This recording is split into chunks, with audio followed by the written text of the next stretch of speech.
How did Die Mannschaft go from world beaters to a football punchline? And how can they bounce back? 4 World Cups, 3 European Championships, they've made the final of both those tournaments a combined 14 times. Any way you slice it, Germany are one of the most accomplished sides in international football. But for the first time in my life, the utterly unthinkable has happened. Germany are not good at football? It's not just the unsavory whiff of failure hanging in the air since the 2018 World Cup, Germany's first group stage exit since the 1930s. They've been in an unshakable rut since then. So, what happened to Germany? Well, to find out, we're going to have to start with the manager. If we're talking about Germany, there's no getting around Jogi Löw, the longest-serving coach in international football. He's more than lost his luster in nearly 15 years at the helm. Löw's side before and after the World Cup are night and day. In the 12 years prior to 2018, Germany had only lost 9 competitive matches. Since then, they've already lost 7. Still, his early years were incredible. Initially Jürgen Klinsmann's assistant, Löw is widely seen as the tactical brains behind Germany's tremendous 2006 run. He got the big job immediately after that World Cup and saw historic success. Ich habe eine WM in Brasilien erlebt, wo wir einen Titel geholt haben als erste europäische Mannschaft in Südamerika überhaupt. Löw helped revolutionize Germany's game with an attacking verve that oppressed opponents, and remained some of the best football of the 2010s. Germany's 2014 World Cup win was a masterclass that got a whole country celebrating. Also wie Leute wirklich so euphorisch sein können, weil irgendwie eine Mannschaft gewinnt, so ein ganzes Land sich sozusagen darüber so freut. Das fand ich echt schön, ja.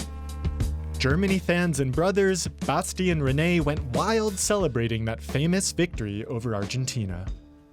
Und als der Götze dann das Tor gemacht hat, sind da wirklich die Tische hochgeflogen, die Stühle und die Pappbierbecher. Das war wirklich geil und ich habe mich auch richtig gefreut. 3 years later, lifting the Confederations Cup with the B team proved Löw could get the most out of just about anybody. But maintaining that hunger is never easy. There's a reason only 2 countries have ever repeated a World Cup win.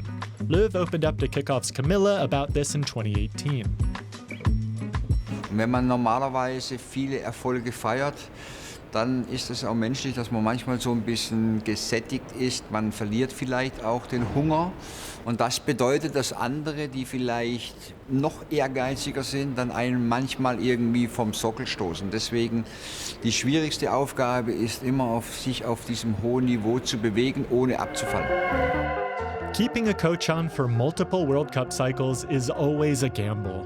Shaking up the team and tactics gets harder. With one man at the top for so long, maybe stagnation was inevitable. As much as we might like to, we can't blame it all on Löw. The German FA might have been a tad bit overconfident when they gave him a new contract 1 month before the World Cup in Russia. There, they learned that the 2014 win wouldn't magically repeat itself. Now, it's clearer than ever Germany's issues run deeper than one bad World Cup. Through all of this, it seems Germany have lost track of their winning identity. Germany have always had a clear footballing identity, but these days, it's harder than ever to know what to expect whenever Germany take the pitch. For decades, including the glorious heydays of the 70s and 90s, the football might not always have been pretty, but it was effective. Da ging es dann eher, also der Erfolg war da, aber ich glaube, man hat sich so ein Deutschlandspiel nicht gerne angeguckt. Germany were the unstoppable cyborgs, relying on team spirit, fitness, and a disciplined defense to beat far more talented squads. This is rooted in Germany's first major success, the Wunder von Bern. Coach Sepp Herberger motivated his underdog side into beating the best team in the world, Hungary, and lifting the '54 World Cup. Later, tactical evolution seemed to be limited to working the ball to Gerd Müller in the 70s, followed by Jürgen Klinsmann in the 90s, and then the stunning innovation of passing to Miroslav Klose in the 2000s. Löw married Germany's athleticism, grit, and mentality with flowing football and suffocating passing. But suddenly, in 2018, it was nowhere to be found.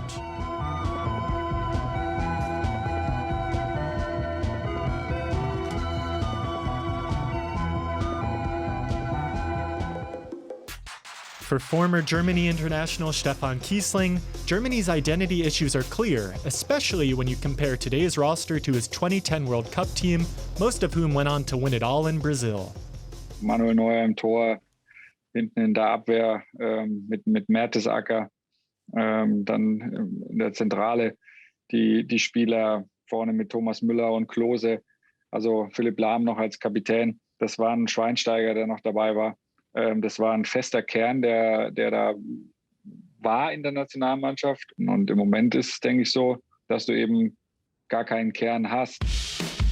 Though some youngsters, like Joshua Kimmich, have stepped into leadership roles, Löw's team has lost its critical balance between mentality and technical ability. Und das hat mir 2018 gefehlt. Das war irgendwie, da hat irgendwie niemand ein bisschen die Führung übernommen. Und ich glaube, das fehlt jetzt momentan auch ein Stück weit der Mannschaft. It doesn't help that the German FA has been in a near constant state of scandal.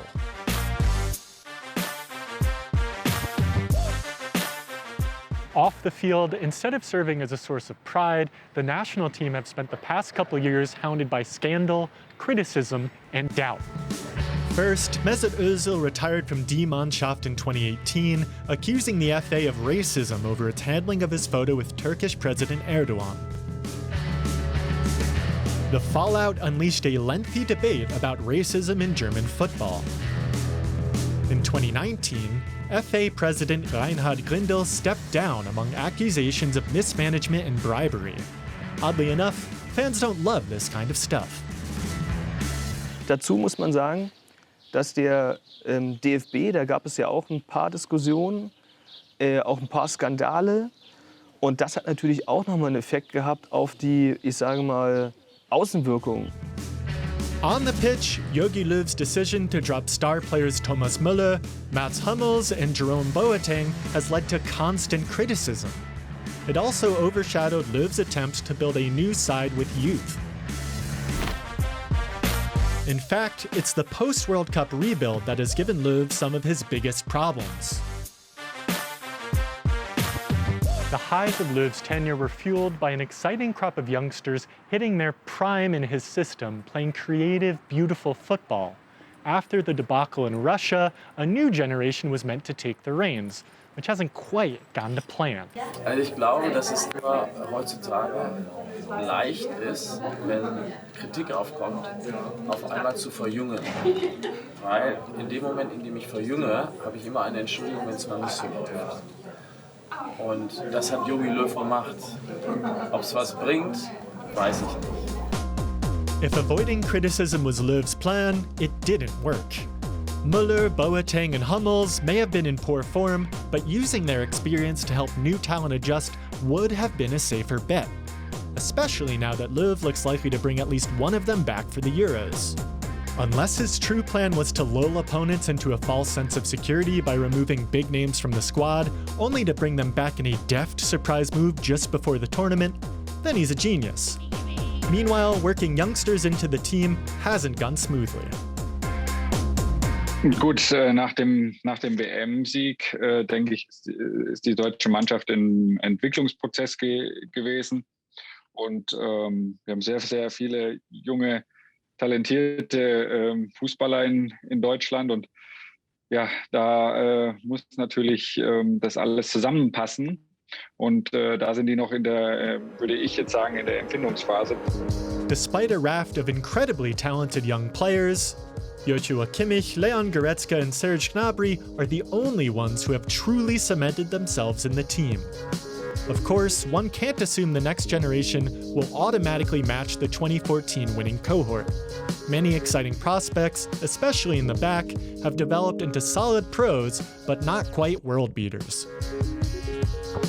Ich habe eher das Gefühl, dass wir sozusagen qualitativ auf der Abwehrposition einfach nicht Weltklasse aufgestellt sind. Also wenn man sich da anguckt, also ein Hummels ist immer noch gut, aber ein Hummels ist einfach langsam. Das muss man im internationalen Vergleich einfach sagen, das ist so. Und auch die Außenverteidiger, da wurde ja in den letzten Jahren so viel rotiert. Da haben ja so viele Leute auch wirklich immer gespielt und dann haben sie den ausprobiert und den ausprobiert. Kiesling, now working in Leverkusen's front office, sees Germany's youth struggles as structural. Oft wird dann schon so ein bisschen nur aufs Gesamte geguckt. Aber wichtig ist, glaube ich, den Spieler natürlich individuell auch zu fördern. Ich glaube, dass das so ein bisschen in den letzten Jahren verpasst wurde und dadurch auch so, ja, man merkt es auch in der Bundesliga. Natürlich haben wir sehr viele junge Spieler da, ja, aber meistens aus dem eigenen Nachwuchs sind eher weniger Spieler. Although the Bundesliga is great for developing youngsters, many of them are foreigners. The percentage of the league's players made up of Germans younger than 23 dropped from 21 to 6. Meanwhile, many of Germany's youth teams have struggled. Ich glaube, was so ein bisschen fehlt, ist so dieses Individuelle, also auf diese individuellen Positionen ein bisschen einzugehen. Ja? Wir haben immer seit Jahren irgendwie das Problem, dass wir keine Stürmer haben, also keine klassische Neun mehr haben. Da muss ich halt dann irgendwie auch diese individuellen Stürmer versuchen zu trainieren, zu bearbeiten und natürlich dann am Ende heraus zu bekommen. Und ähnlich ist es bei allen anderen Positionen natürlich auch. Germany without a number 9 just doesn't feel right, given how important they've been to past success. Wir haben vorne drin einen Werner, einen Havertz, Sané und einen Gnabry, aber uns fehlt halt einfach auch die klassische 9. Also der klassische Mittelstürmer, der immer in Deutschland, ja, das ist einfach so, derjenige war, der am Ende die Nuss gemacht hat. Also ob es ein Bierhoff ist, ein Klinsmann, er war immer einer, Gerd Müller. Es war immer vorne ein Stürmer, der sich zurechtgestolpert hat. Miroslav Klose, aber die haben die Butzen gemacht, ja. Und der fehlt uns. Das ist ein ganz, ganz entscheidendes Puzzlestück. Stimmt. German youth development is a bit of a mess, but does look poised for a restructuring. In the meantime, the generation that was meant to step up after the 2014 World Cup win has either failed to materialize or hasn't been properly worked into the full team. Well, at least Germany can still rely on their fans, right? Right? Interest in the national team has taken a nosedive. Apparently ahead of the curve, Germany were already playing in front of half-empty stadiums before the pandemic. If you can't get a bunch of Germans to come out to a football match, you've got a serious problem. Da bekomme ich wirklich schon ein bisschen einen Hals, wenn ich sehe, wenn die da sozusagen so rumtraben, als ob die beim Sommerspaziergang sind. Das ist nicht geil, ja. Und da können die auch nicht erfolgreich spielen, wenn man einfach merkt, dass die sich komplett aufopfern und dass sie alles geben. Und das wollen die Leute sehen. Und das schafft dann auch sozusagen Identifikation mit dem Team. Und das ist in den letzten paar Jahren einfach verloren gegangen. It's not just down to Germany struggling on the pitch. Like lots of fans, Germany supporters are slightly overwhelmed by the sheer amount of football on offer. Also ich glaube auch, die Leute sind satt. Also das erlebt man auch beim Vereinsfußball. Man kann sich ja irgendwie jeden Tag ein Fußballspiel angucken. Das ist ja voll nervig. Also ich will Samstag Fußball sehen und dann war's das irgendwie. Aber irgendwie Nationalmannschaft, dann gibt es da die Nation, ich weiß gar nicht, diese komischen Ligen, die kein Mensch versteht. Also ganz ehrlich, ein Spiel von der Nationalmannschaft sollte irgendwie auch so ein Highlight sein. Plus, German fans are used to cheap tickets and an emphasis on supporter culture at the club level, which is now missing from the international game. Der DFB hat ja alles ausgelagert und aus der Mannschaft ja so ein Stück weit auch eine Marketingkampagne gemacht. Also kommuniziert, und das ist natürlich was so Fans überhaupt gar nicht sehen wollen. Many hardcore supporters are at war with the German FA over commercialization and issues in club soccer, while normies like René and Basti find it ever harder to identify with die Mannschaft. So, does all this mean Germany are doomed at the Euros?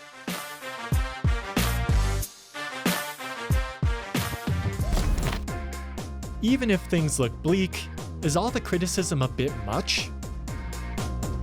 am Ende entscheidet immer noch dann der Erfolg. Wir sind bei einer EM dabei, also das haben wir uns erarbeitet, das wurde erreicht, das Ziel. Und das nächste Ziel ist ja eigentlich die Europameisterschaft und nicht irgendwie jetzt diese Testspiele oder sonst irgendwas, weil die bringen ja nichts. Was nützen mir jetzt die ganzen Testspiele, wenn ich die alle gewinne, aber dann bei der Europameisterschaft in der Vorrunde rausfliege? Of course, Germany haven't just lost friendlies.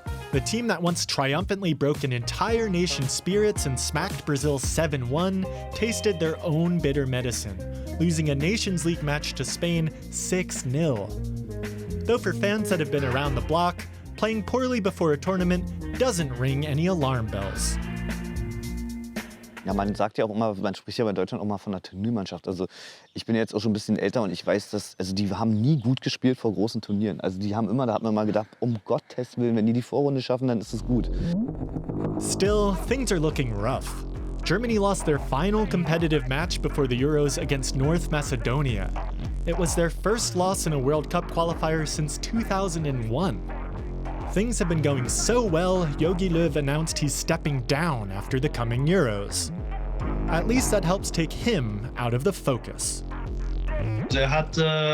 Muss kein Augenmerk mehr auf einen Aufbau legen, einen Generationswechsel weiterzuführen zum Beispiel. Und daher zählt einzig allein das nackte Ergebnis und das Resultat bei der Europameisterschaft. Yup. Why worry about the whole youth movement thing when you only need to think about the immediate future? Combine that with a likely return of some of the banished vets, and anything can happen. So, can Germany win it all? Gute Frage. Ist immer schwer einzuschätzen natürlich, vor allem wenn man nicht live dabei ist und so ein bisschen in der Mannschaft mit drin ist, dann ist es schwer einzuschätzen. Ich denke schon, dass Deutschland die Möglichkeit hat, auf jeden Fall ins Halbfinale zu kommen. Und ich finde, dass da immer alles möglich ist. At the end of the day, it's still Germany. The squad is still stacked, and Löw is still a World Cup winner. Maybe bring the band back together for one last tournament. We'll see him ride off into the sunset. But if I were a Germany fan, I'd maybe hold off on that Euro 2020 winner neck tattoo. If we're being totally honest, Löw seems much more likely to go out with a whimper than a bang.